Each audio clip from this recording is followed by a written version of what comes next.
What happens if I told you that you could train your dog to get out from under your feet when you're busy? Would you jump for joy? Or maybe you would watch this video over several times. Whatever your response is, I know how to make this dream come true for you. So subscribe now so that you can have a more well-behaved dog. I like to call this game the hot zone game. It may sound a little weird right now, but towards the end of the video, I will explain to you why I now call it that.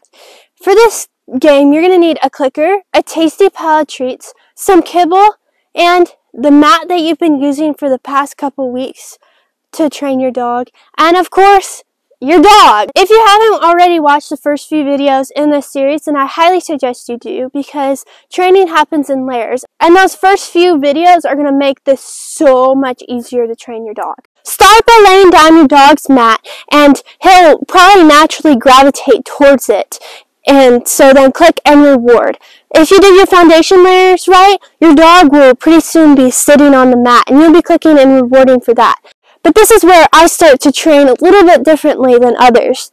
Instead of just tossing your treat away from the mat, give it to your dog, and then throw a piece of kibble away from the mat and tell him to search. This will get your dog off the mat. Keep practicing this, and if your dog starts to not want to leave the mat, then simply throw a higher value treat off the mat. That is basically it to the training. A big mistake I see a lot of people make is that once their dog knows all of these steps, they believe the behavior is complete. And that's not true, because your dog only knows that behavior in that room.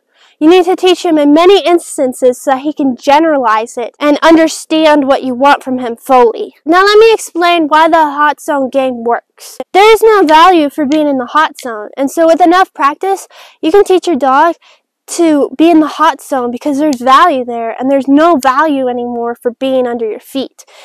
At least there shouldn't be if you want to keep the hot zone a special place. And we took the time to build value for the mat before we even introduced the concept to our dogs. This is the beauty of training in layers. It makes the next steps easy for our dog to understand. I used to call this game Go to Mat, but I realized that they're a little bit different, and here are the differences. One, notice I didn't say add a cue to it, because you want your dog to just naturally gravitate towards using the mat instead of you having to tell him.